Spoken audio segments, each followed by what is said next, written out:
en aquest programa. Nosaltres, la nostra línia és claríssima.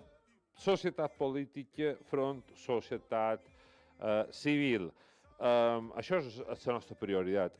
És escoltar, sobretot, a la societat civil, valorar la gestió de la societat política, i la veritat és que deixa molt que desitjar. Per això avui me feia moltes ganes tenir en el convidat que tenim entorn nosaltres. Ell és en Tomeu Bèria, president de Societat Civil Balear. És un home que se caracteritza precisament per no callar, per dir les coses com són, per ser nom i llinatges, i m'acompanya, a més, n'Andrés Lasaga, company periodista, és el sèrio de la casa. Jo som el més desbaratat, ell és el sèrio. Andrés Lasaga, primer de tot, a tu, bon dia, benvingut. Bon dia, bon dia. Com has passat aquests dies? En família, disfrutant? Sí, no heu anat a fer a veure la neu? No.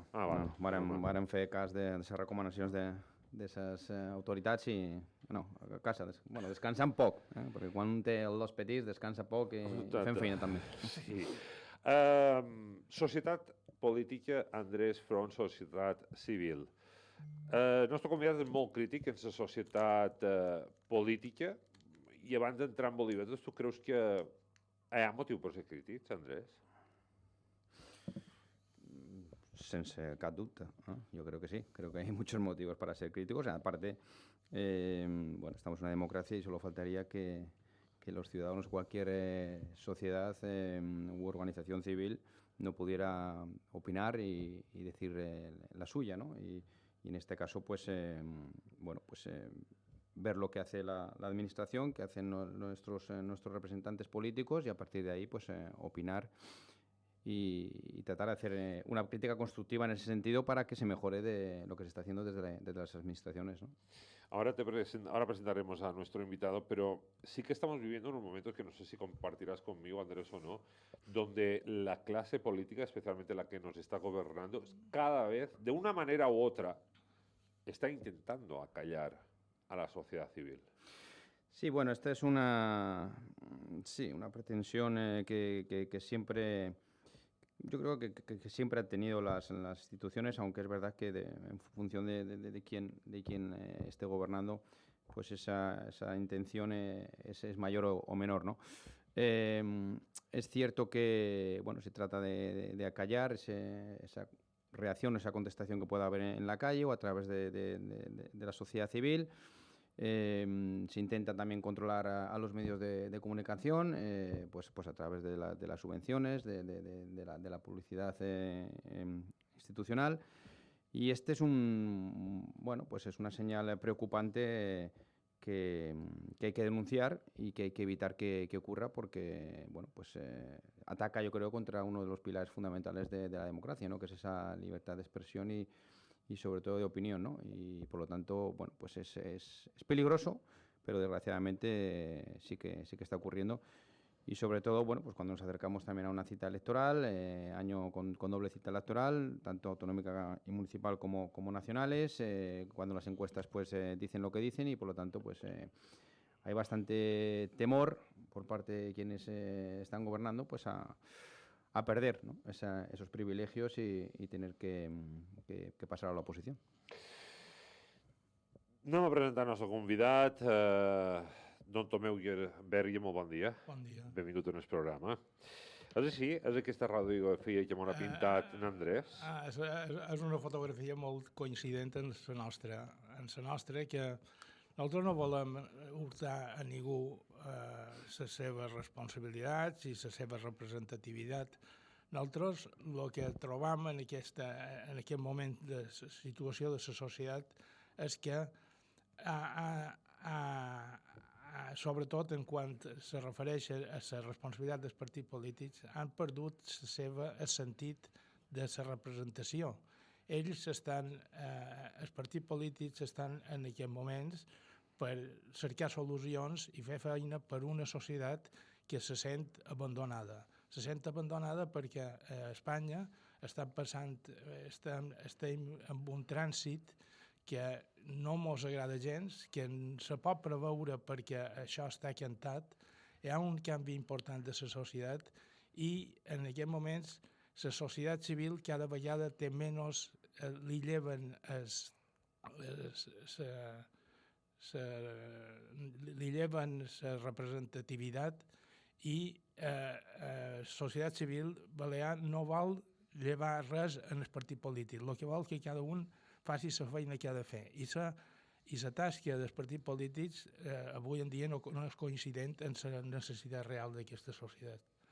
Nosaltres volem representar la societat i nosaltres li demanem, som part d'aquesta societat civil i volem exigir en el partit polític que facin el que s'ha de fer, quina és la seva responsabilitat, perquè no deixen de ser més que servidors d'una societat que els posa perquè els representin.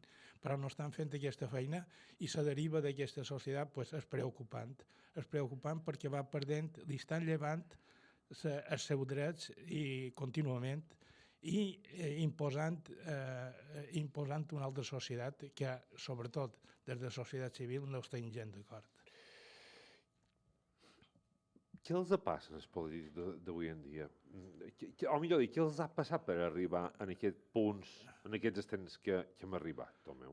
Bueno, jo crec que hi ha molts de factors, però els principals és que per la seva responsabilitat, la supervisió de la societat, a ells no és la millor situació per un partit polític. El partit polític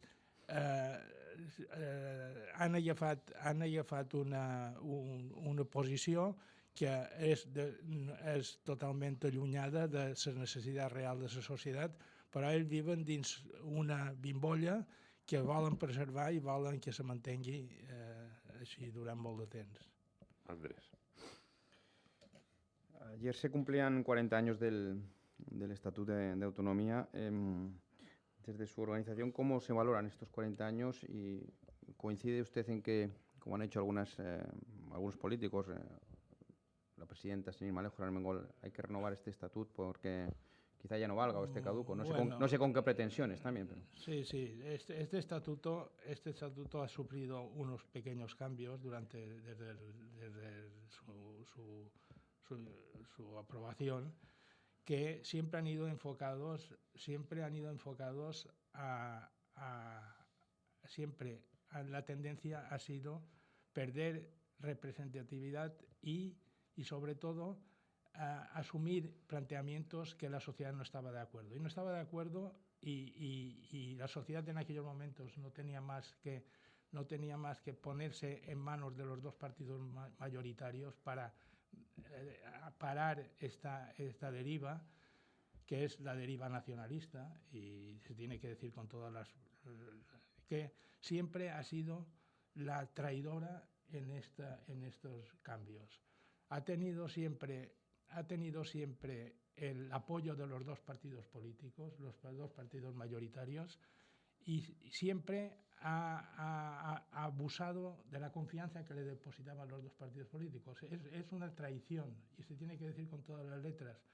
El nacionalismo, tanto a nivel nacional como a nivel regional o autonómico, siempre ha sido el que ha exigido cambios importantísimos, y una vez conseguidos, el siguiente objetivo era mayor y más importante, y ya se daba como consolidado aquellas cesiones que se habían hecho para gobernar Mallorca, para gobernar Baleares, para gobernar Palma.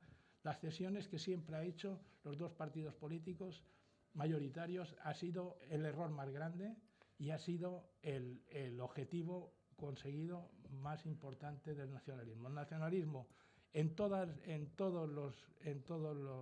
España ha actuado de esta manera, traicionando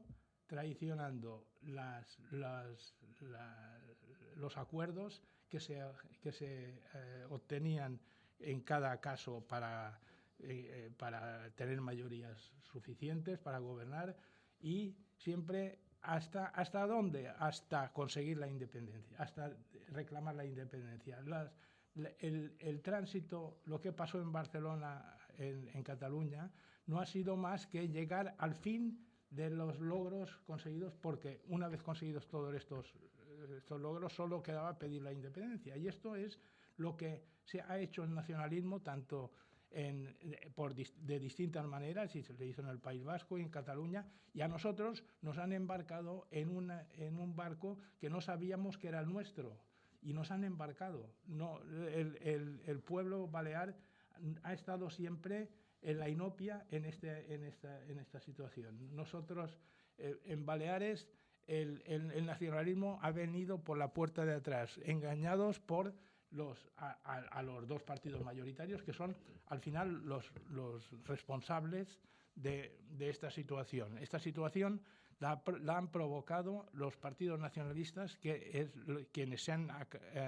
quienes traicionaron con el espíritu del 78. En el espíritu del 78 juraron en falso porque no tenían estas intenciones, no tenían las intenciones de consolidar una España organizada de otra manera. No, el objetivo final no era el que pretendían. Y los dos partidos mayoritarios, seguramente, quiero pensar que engañados, pues le hicieron el juego. Y le han hecho el juego durante estos 40 años. Y estos 40 años, ¿qué quiere decir? Que la Constitución se cerró en falso. Se cerró en falso porque había unos grupos, unos partidos, que es el nacionalismo en España, que sabía que jugaba esto, sabía que iba a llegar donde quería llegar, engañando i pactando con los partidos majoritarios. Tomeu, tornant a lo que és la societat civil balear, mallorquina, palmesana, ho hem comentat a moltes de tertúlies aquí, les enquestes marquen una tendència, però també és veritat que moltes vegades, quan tenim sumes i restes, i sobretot a nosaltres si m'agrada molt això, hi ha una tendència allà on l'esquerra té possibilitat de tornar a governar. Per supost, sí. Jo me demano, què li passa a la gent? Són jo que potser som massa de dretes i no veig una altra realitat social perquè som de dretes, o han sabut enamorar en el personal que inclús poden fer repetir una legislatura més si no espavilam o si no espavila la societat civil, en definitiva. Bueno, no, aquesta societat està molt allunyada del que estem xerrant nosaltres ara en aquest moment. Estic xerrant de la gran majoria. La gran majoria, no dic que no entengui, viu amb un altre plantejament de vida, té unes altres intencions, té unes altres necessitats que de vegades són més importants que el que estem xerrant ara, que personalment cada persona té la seva situació econòmica i laboral. Estem en un moment que l'opinió de la societat és molt diversa, perquè n'hi ha que no els importa res el que estem xerrant ara en aquest moment. Si no creu que tingui influències personals en aquest cas. Jo crec que avui en dia hi ha una cosa important, que és el dia a dia se viu amb unes influències molt diverses. Però deixa'm que te talli un segon, Tomeu. Tenim les llistes d'espera en sanitat més llargues de la història. Tenim la defensora del malalt, que la tindrem avui de matí entorn a nosaltres, na Carmen Flores, presidenta de la defensora del pacient, millor dit, que se queixa del maltracte dins l'oncologista, xerrant de càncer, que ha per el ciutadà. Tenim manca de policies, tenim unes polítiques lingüistes que fan que se suspenguin, que aprovin, millor dit, el 3% de les persones que se presenten en els exàmens. És una cosa que jo dic, mos maltraten cada dia, palos a l'esquena, làtigo, com diu ma mare. I pot tornar a guanyar l'esquerra. Sí, pot tornar, i ens hem de conformar, amb una situació, amb unes enquestes que han variat en un sentit determinat, i això és l'única esperança. Però tens raó, és una societat molt diversa, que aquestes situacions si li afecten a ell i se pot aferrar en aquests 400 euros que li donen cada mes. Les palletes. Sí, pues canvies el sentit, no saps exactament quines coses són prioritàries per cada una de les persones que formem aquesta societat. Per això, aquesta discussió política pues, l'entenen una sèrie de persones d'aquesta societat, una part important, però dins el relativisme de lo que és el conjunt, pues, té una importància petita, no és definitiva. Nosaltres valorem aquestes petites coses que s'estan fent i aquestes iniciatives i si nosaltres ara hem fet un acord nacional en el tema d'educació per defensar però al final això són coses que no tenen un pes específic que nosaltres considerem. Me parece tremendo. Andrés. Para su organización, ¿qué hay en juego en estas próximas elecciones autonómicas y municipales? Sabemos que hay efectivamente quién va a presidir el gobierno, quién va a presidir las instituciones insulares, los municipios, pero ¿hay algo más en juego? Bueno, yo creo que nunca hemos estado en una situación tan importante, por lo tanto, en juego hay mucho porque se están dando pasos, bueno, esto a nuestro modo de ver, irreversibles. Están dando pasos en un sentido que no es que no estemos avisados, es que la gente no quiere saber que estamos avisados. Los movimientos nacionalistas, los movimientos de izquierda más radical, tienen un objetivo claro y ahora yo a lo mejor paso aquí como exagerado, pero bueno, yo es lo que siento. En mayor o menor medida se están haciendo cambios en la sociedad que no auguran nada bueno. Estoy hablando de pérdida de libertades importante, de cesión de mis derechos a renunciar a mis derechos porque me va bien esta alternativa que me dan. Bueno, se están cambiando las leyes a una velocidad muy grande. Si estas leyes se consolidan o no se hace algo pronto, quedarán como definitivas. Y todos los pasos van en la renuncia, en la pérdida de libertades y de derechos que tiene la sociedad y el individuo que es el que tiene que es el propietario de sus derechos. Yo soy muy pesimista, creo que si no hay un cambio importante en esta sociedad, el futuro de Europa y de España y de Baleares en estas cuestiones está precario, está en una situación límite. Yo le doy mucha importancia a los cambios que espero que se avecinen.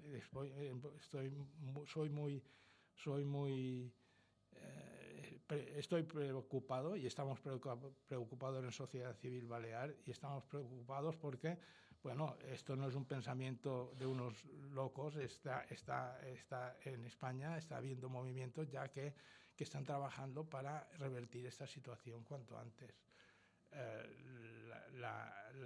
En estos momentos creemos que nunca ha estado España, bueno, en los últimos 100 años ha tenido la situación, el riesgo que puede ser ahora de perder una situación que era el modelo en la transición que se había hecho desde una dictadura, que se había conseguido un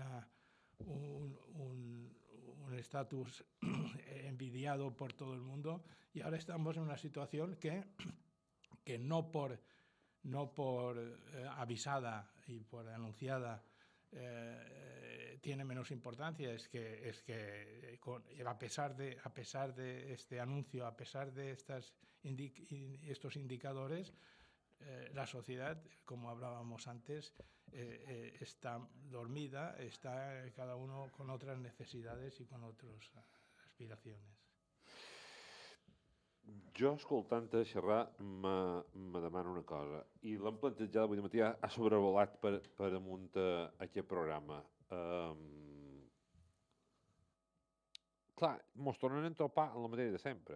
En un suposat que torni a guanyar la dreta o sumin entre Vox i Partit Popular per governar les institucions principals de Balears, tornem a estar en les mateixes de sempre. Hauran de començar a retallar, hauran de començar a derollar, hauran de començar... I clar, perdran, com sempre dic jo, i sol dir, xerrava amb la pròpia presidenta del Partit Popular, perdran un any, entre pitos i flautes, derollant, canviant, començant per la llei turística, llavors la llei de no sé quantos... O sigui, tornem en el mateix problema. I llavors seran els dolents, seran els que retallen, seran els que, en definitiva... Sí, sí, aquesta és la situació.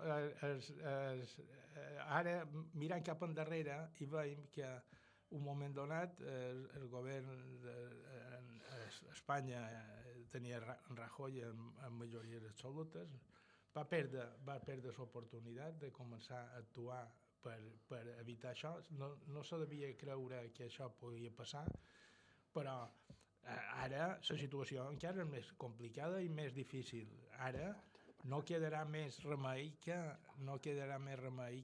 guanyen aquestes pròximes eleccions si estan d'acord amb els plantejaments actuals és una cosa, però si com s'indica, com se preveu, pot haver un canvi, aquest canvi s'ha d'aprofitar per tornar a una situació anterior i evidentment, derogar tot el que s'ha fet en aquests darrers 24 mesos. 9:47 de març anàvem a llevant d'aquesta xerrada, podríem xerrar amb tu una hora o dues, vull dir, en tenim aquí per veure-la. Andrés.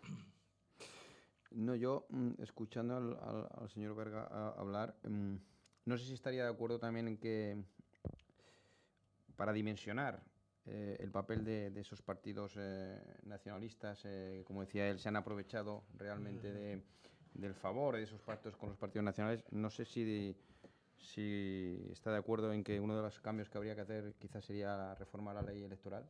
Bueno, es uno de ellos y es urgentísimo porque hay una representatividad que da mayorías a las minorías, da responsabilidad de gobierno y esto es un error que hay que corregir. No por quitar derechos a nadie, es porque está mal organizado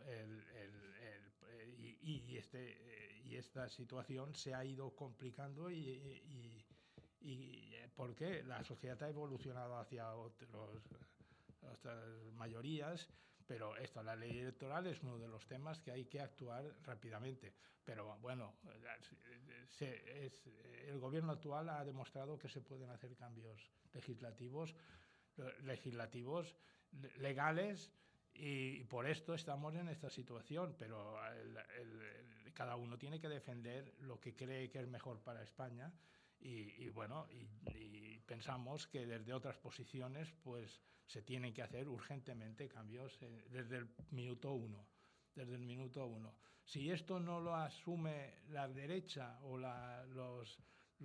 pues la sociedad civil creo que tiene que decírselo claro.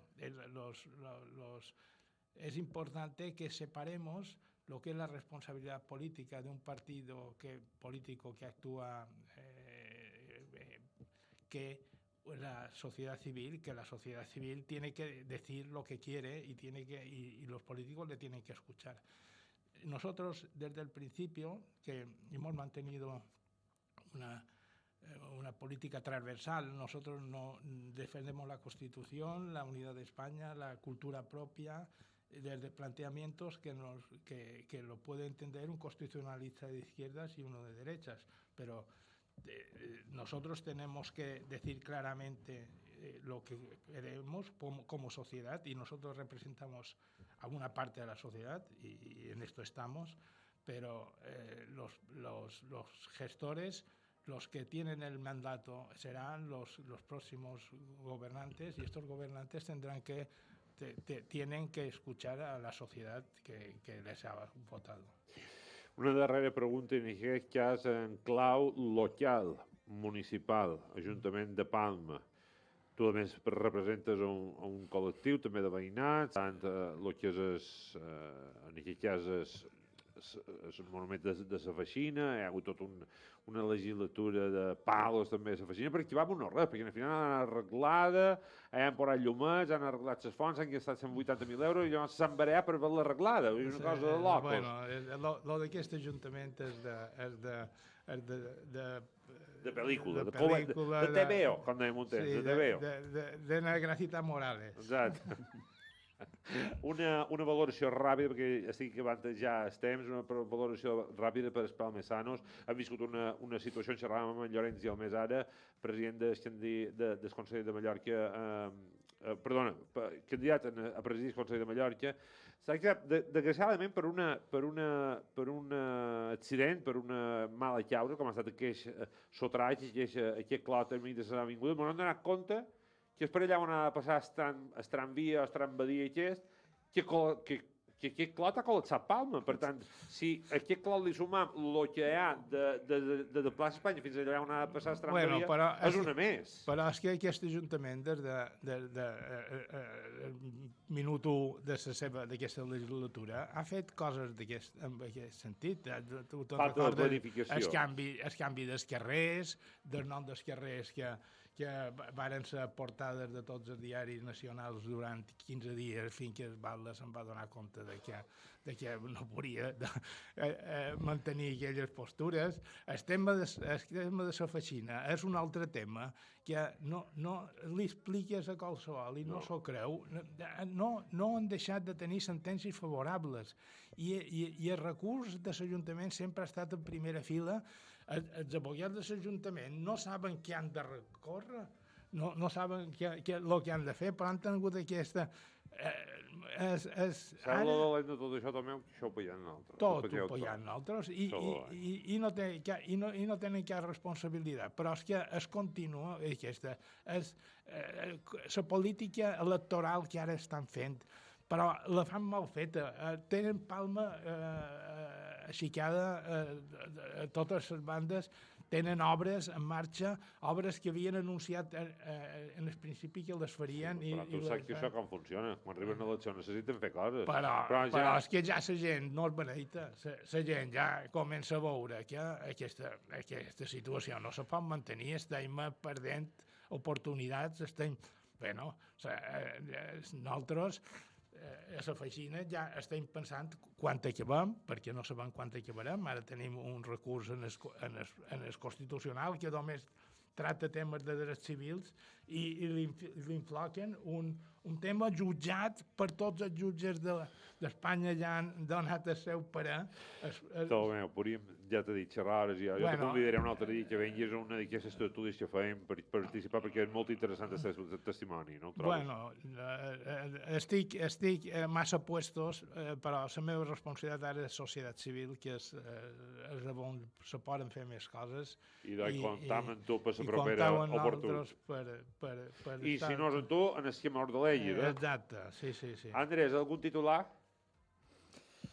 Bueno, yo me quedo con esa crítica a los políticos en general, ¿no? Y con ese derecho que tiene la sociedad civil para defender lo suyo. Y me vienen a la cabeza casos que han pasado en países de nuestro entorno, en los que esos grandes partidos políticos que parecía que nunca iban a caer, caso de Italia, caso de Francia, sí, han caído. Bueno, y por lo tanto, bueno, pues creo que es un aviso a navegantes, ¿no? Para los dos principales partidos, si no hacen las cosas como la mayoría de la sociedad Moltíssimes gràcies, Andrés, moltíssimes gràcies, Tomeu, ha estat un plaer. A vosaltres, comptau amb nosaltres per lo que vulgueu. Aquí és vostre per lo que m'ho ha hagut de menester. Gràcies, Andrés. Gràcies a vosaltres. Senyores i senyors, fem una aturada publicitària i tornem tot d'una. Fins ara.